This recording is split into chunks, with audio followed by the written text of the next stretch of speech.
we have not seen in modern times. There are now more than 14,000 reported cases in the U.S. The country under lockdown for the past week saw its death toll rise by 475 today. The number of cases of the coronavirus has now soared past 17,000. The stock market suffered its worst losses since the financial crisis of 2008. Beginning Sunday, all non-essential workers ordered to stay home.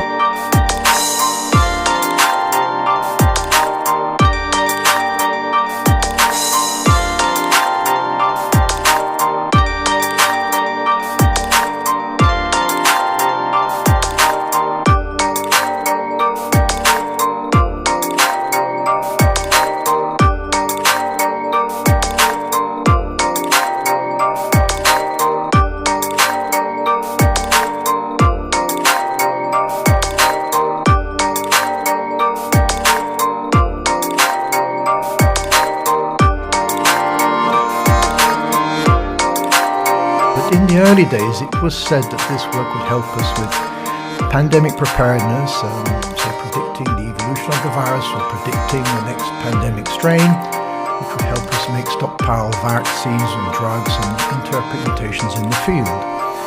If we look at some of this, well, again, science is tough, but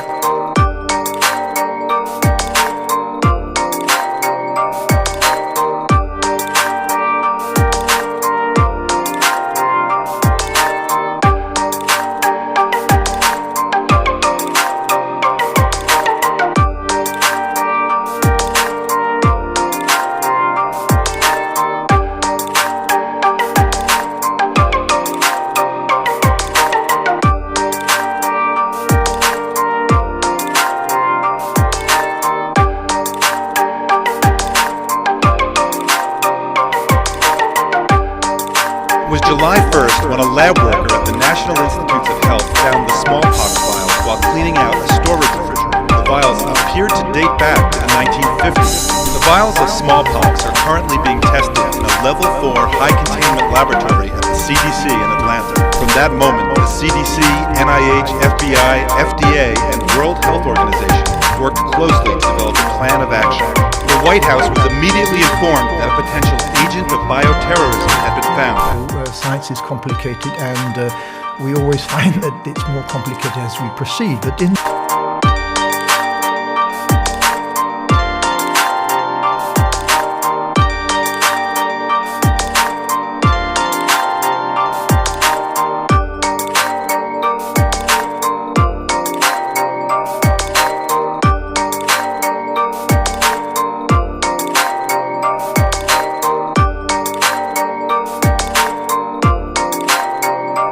the expectation, I think, and it's a probability-based expectation, but from the flu community, was that the next pandemic would probably be an avian virus in Southeast Asia.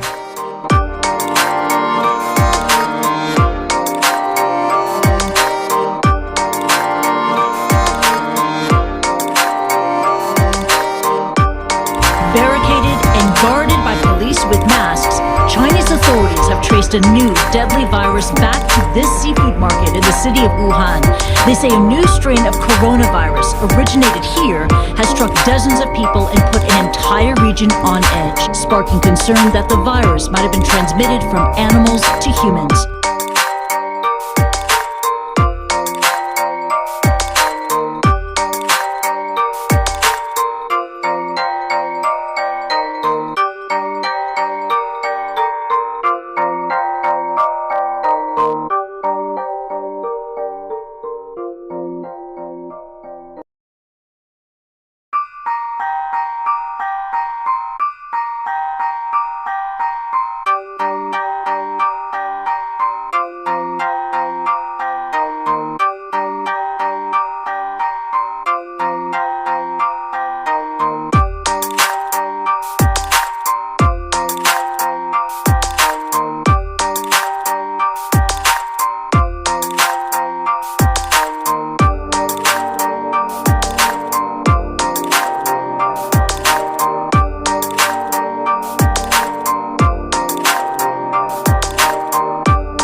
it is, we say, terrific, oof, aren't we lucky? But if it's resistant, by the time we've got candidate drugs into phase 1, it will be seasonal flu. We can't just make antiviral drugs that fast. We would love to, but we just can't do it.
Public school closings nationwide have gained speed in recent days, and some big-name businesses are also doing the same.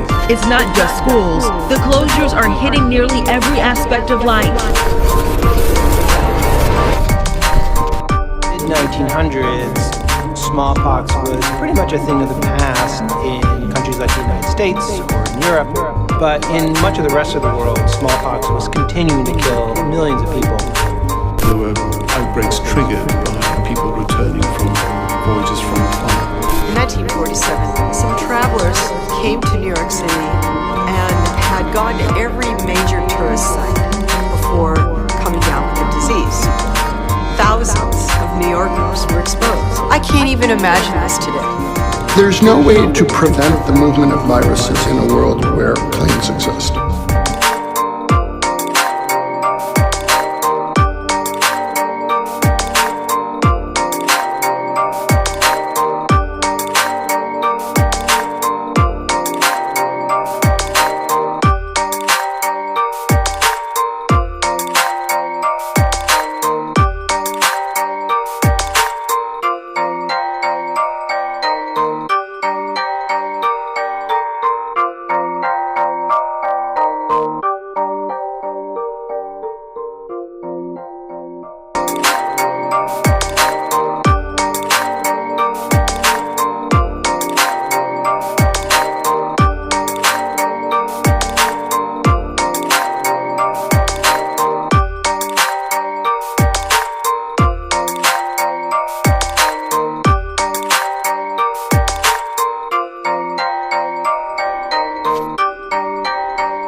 If we say that an infection, flu took out my son, for example, I would say, Inshallah, c'est la vie, that's life.